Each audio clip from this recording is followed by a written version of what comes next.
talking to each other. Gotcha.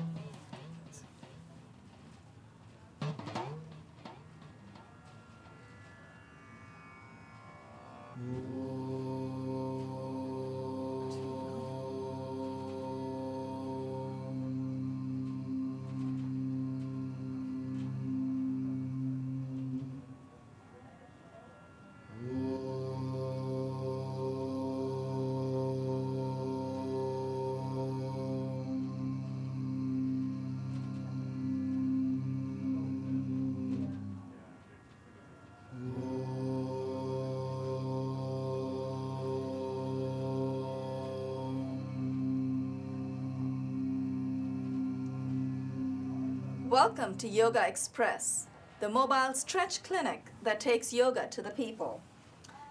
I have some very exciting news for you today. I have a wonderful, wonderful, delightful guest today, Jill Camera. Jill was my trainer at a local yoga school. Jill teaches in many different schools in New York. She is also one of my favorite teachers. And Jill, thank you so much for coming here today. I'm so pleasure. delighted to present Jill. Jill is going to take us through a sequence that she has developed just for us. We're still going to stay within these 48 stretches from the postcard. So it's still going to be basic stretches. She's going to demonstrate on me, and occasionally when she's not able to get me into a particular posture as deeply as she'd like me to, she's going to demonstrate that particular one the way it needs to be done. So what we're going to do at Yogaxpress, what we do is we take you through a sequence of basic stretches that helps you stay in touch with your body. And this is really a virtual yoga health workshop that addresses 8 common ailments by targeting all major muscle groups, glands, and organs in the body. Jill is going to focus on specific postures. Every now and then she's going to tell you what I'm doing right, what I'm not doing right. She's going to talk me through these postures, so I'm going to be Jill's demo person today. Don't forget, we are here with you Monday through Friday, 1:30 p.m. on Time Warner 57, RCN 84, and FiOS 35. So join us anytime you want to join me, Banu Suresh, and Jill Camera. She's going to be here hopefully more frequently than today. Feel free, just email us. Go to my website, www.yogaexpress.com. A little bit about Jill before we actually get into the stretches, before Jill starts torturing me. Jill is a certified 500-hour ERYT, and she's going to explain in a moment, as soon as I give her details about her. She's going to tell us what all these things mean in a moment. Jill is also director of Vinyasa department at a school called Yoga Sutra NYC. Yoga Sutra is a local, it's a wonderful, wonderful local yoga school in New York City. Jill is trained in Vinyasa, alignment, and classical philosophical methods via the Krishnamacharya lineage. And again, she's going to tell us a little more in detail, but first let me finish my introduction. Your intro reads like a who's who of yoga. Fantastic. Jill is also a student of the Western esoteric tradition and is known for integrating both Western and Eastern philosophy into her classes. And I can vouch for that. I have been to so many of Jill's classes. I'm quite addicted to your classes, actually, Jill. And I love the way Jill combines the West and the Eastern way of thinking. And she also keeps a very open-minded view about approaches to certain postures, approaches to certain traditional thoughts. I find that very refreshing.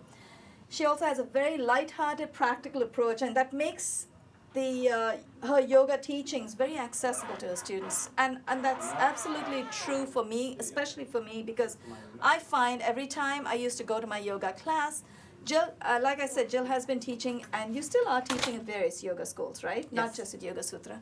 I attended a different yoga school where Jill was teaching yoga effects, and I really looked forward going to Jill's class. I'd always ask when she was teaching.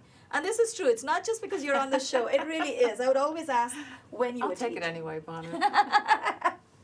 From alignment basics to vigorous vinyasa and everything in between, intelligent physical practice and breath awareness, Jill has used all of this to cultivate peace of mind while developing ease and stability in her practice of yoga and also in the practice that she shares with us. She completed her advanced certification with Adrienne Burke in 2003, went on to assist Adrienne in her subsequent teacher trainings. In 2004, Jill co-authored the book Yoga Fan, which I'm delighted to say she's brought us a copy. Yes. And she also gave me a copy, and I loved it. I loved it. It's so beautifully done. It's a very nice. Actually, Jill, why don't you hold it up? And it lives up to its name. It's a fan.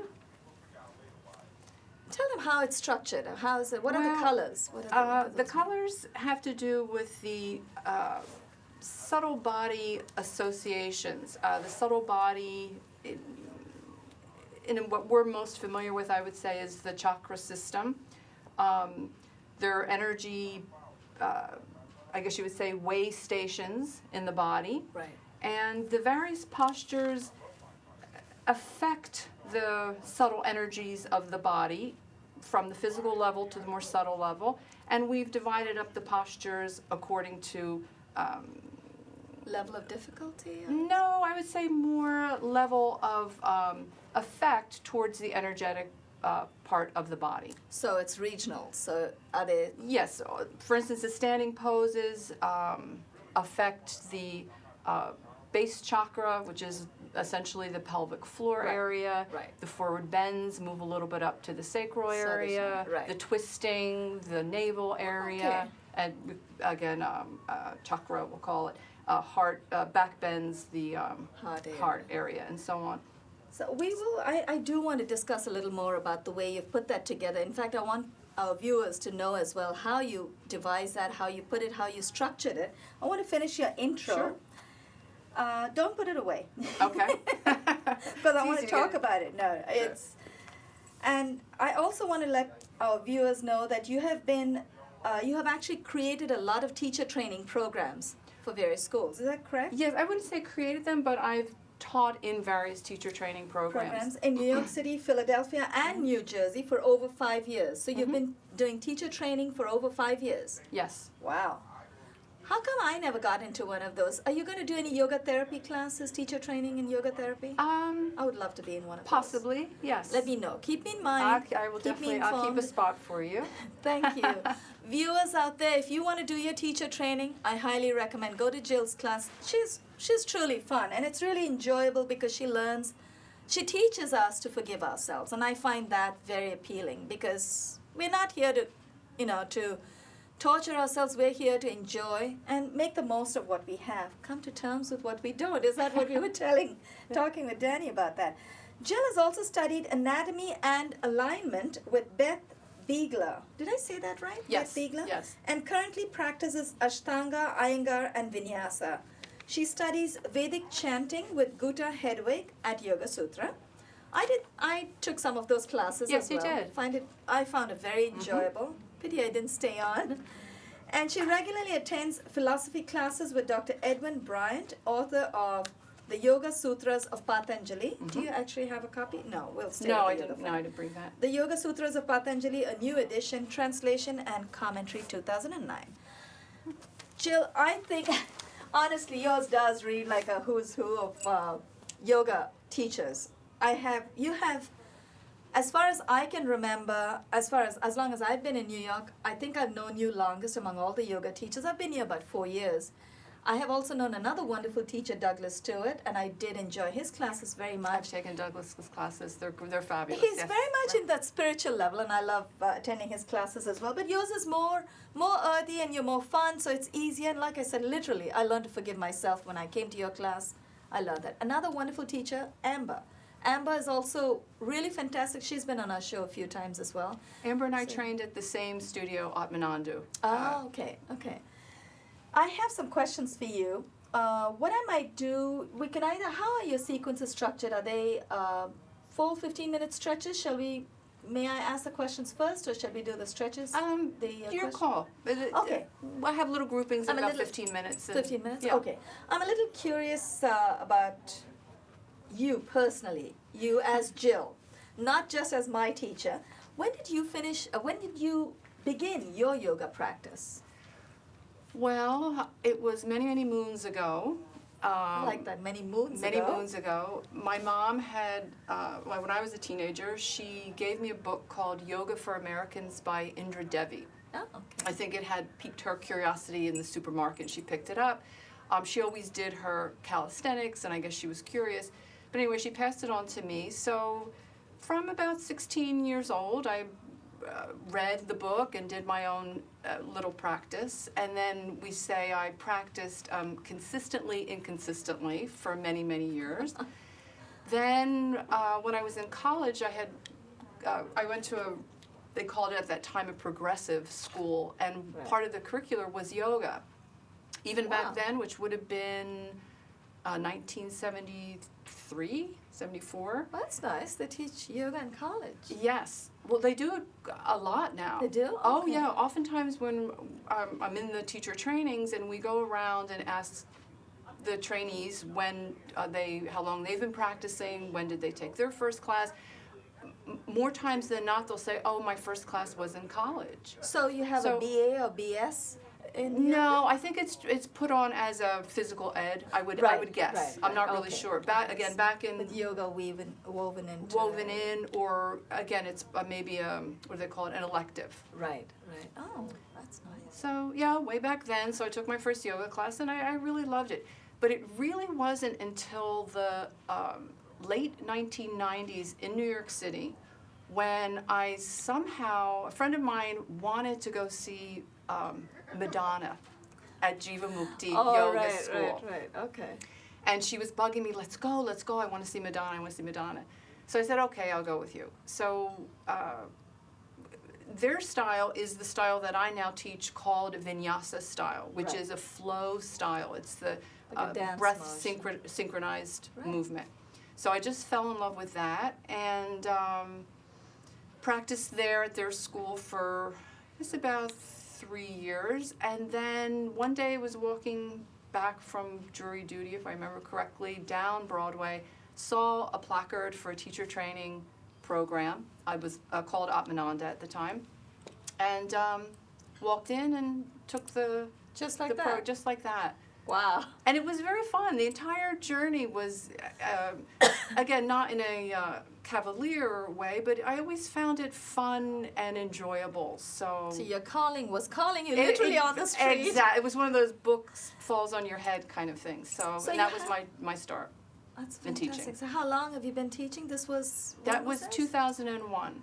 So for almost, it's 9 years. 9 9 years, years now, yes. almost 10 years. And again, this a little bit of extra significance with the 2001. It was actually summer of 2001, and then of course we had September 11th, Right. pretty much Around that time. about halfway through the course, and that I feel in its It's almost like it was meant to be. yes, its eventful nature was so moving, disturbing on so many levels that I really felt that contributed even further to my opening up to the practice. Let's put it that way. Right. That's a nice way. It's in fact, when you use the word opening up, I'm thinking you're opening up your mind as well to new opportunities, to a new phase of your life. Exactly. Right? You're really entering into a new phase, and it's almost like you're so grateful to have survived that moment. Right, and again, the drama of it all, and the heartbreak of it all, and the sorrow of it all, and the impermanence of it all. Right. Really brought That's a home, beautiful I way. think, a lot of the perennial teachings, again, a little bit deeper. So I always felt you're that finding more meaning. Looking for something more meaningful in the practice. Yeah. So I did get the answer to my second question that I'd got together for you, which was how long have you been teaching? So I know you do teach in the Krishnamacharya style, right? So is that by choice, or is that because you trained in that? Why that That style? also was a little bit of, well, I have to say almost entirely, shall we say, coincidental. My first training was very loosey-goosey. It was the second training that the school had. We had no manual. It was Right. just very much whatever came, we learned. But then for my advanced training, again, coincidentally, I ran into a teacher that had been she had been Adrienne Burke, who had been director of the teacher training program at Jivamukti, had since left. She was not doing a teacher training program anywhere, so I asked her if she'd like to come to Atmananda and do her advanced training there. So the first advanced training was myself and 4 other gals with Adrienne. Right. And of course, being from Jivamukti, that essentially is part and parcel with Krishnamacharya lineage, since he taught Pattabhi Right. Jois. Right. And then as time went on, as I studied with Beth Bigler, she was Iyengar trained. BKS Iyengar was also taught by Sri Krishnamacharya. And then by the time I was at Yoga Sutra, which their overarching philosophy is Krishnamacharya lineage, Right. I was studying with Gutta Hedwig, who studies with Krishnamacharya's son, Deskachar. So Wow. that's where I was meant to be. You did mention the word vinyasa, which is like a flowing style, but I'm just curious because there's so many names being floating around over there. My viewers would love to know. It is a flowing style, yes, but is it a traditional word for the style? Is it a traditional style of yoga? Is that an adaptation? Is it what is vinyasa really? How did it come about? Any idea? Vinyasa, it's interesting. There's some of the books that maybe we'll talk about a little bit, either this show or the next, are starting to discover that as far as the actual asana practice as we know it as Europeans and Americans here now, Right. is really not as traditional as a lot of people So would have. modified, you think? Modified? a bit? Yes, it seems to be very much shaped by various physical culture modalities. Right. Vinyasa style, there's a style called, and again, we're talking about styles. Some people even call them brand names for the Right. various ways to practice We did have yoga. an episode where we were making a distinction between styles and aspects and lineages, and yeah, I mean, You have it's had a- confusing. We had one episode where we talked about that, so it's a bit confusing. It's a bit confusing because people, essentially it's all yoga, Right. which is, in a nutshell, peace of mind. Right, that's our aim, right? Right. Yeah. And then the various styles have evolved, some more traditionally, I guess, than others, but, you know, a tradition starts somewhere. Right. So vinyasa style comes from, I would say, the tradition of what is known as vinyasa krama, which Krishnamacharya taught, which is the linking of the postures together with the breath, which creates a flow sequence. Ah, okay. Now, once that came to America, given our, what'd you say, cowboy and cowgirl kind of energy, Our energy. we like to put a little Oomph to oomph that. into everything, I I'm would looking say. forward to that. Right? You're going to take me through one of those? Yes, I'll do it. Yes, we won't go too crazy, but yeah. So this evolved into kind of a hybrid of some various, the Vinyasa Krama, Pattabhi Jois's Ashtanga style, which is Right. flow, Vigorous, yeah. vigorous flow. And then oftentimes the teachers integrate Iyengar alignment principles, or you could simply say alignment principles, though he has really gone deep into them. Right. So the history of vinyasa flow essentially was a blossoming simultaneously on the east and the west coast of the U.S. Right. And one of the reasons that I love vinyasa in particular, besides all the wonderful effects and benefits of it, is that as a teacher you're free to incorporate, because it's not yet traditional Right, right. as such, you're free to incorporate really whatever you feel would be beneficial and safe for your students. I mean, you could take a vinyasa class and you could have some martial arts thrown in. Right. You could take a vinyasa class, you could have it be at the wall, even eventually doing more alignment. I saw some students climbing walls and it scared me. Yeah.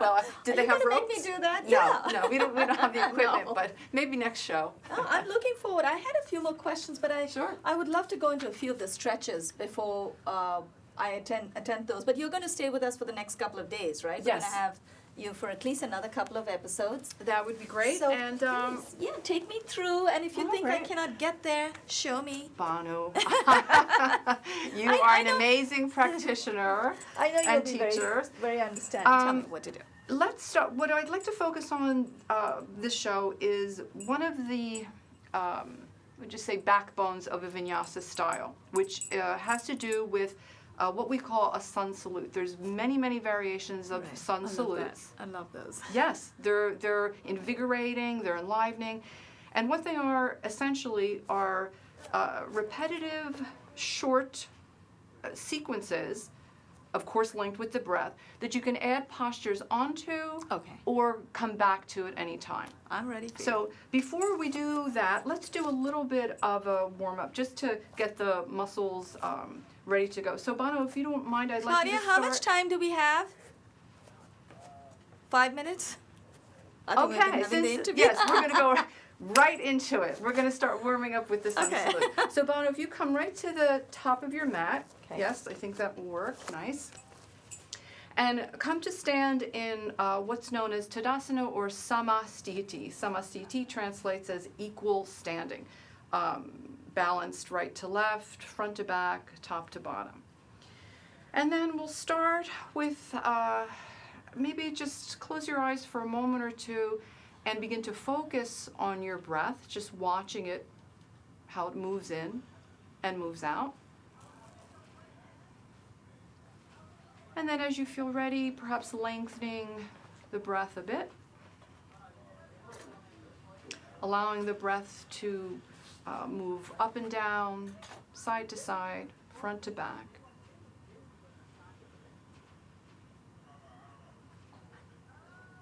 Lovely. And then you can go ahead and open your eyes.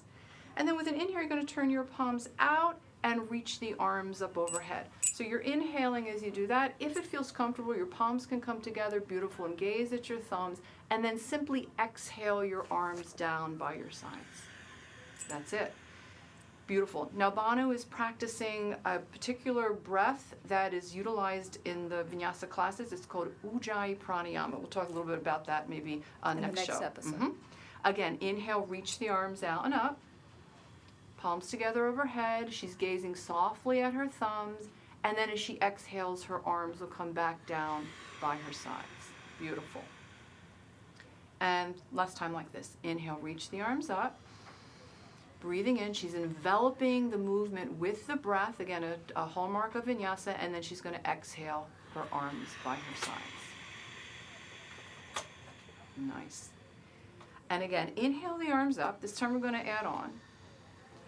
And then with an exhale, Banu is going to fold herself forward. So she's coming into Uttanasana.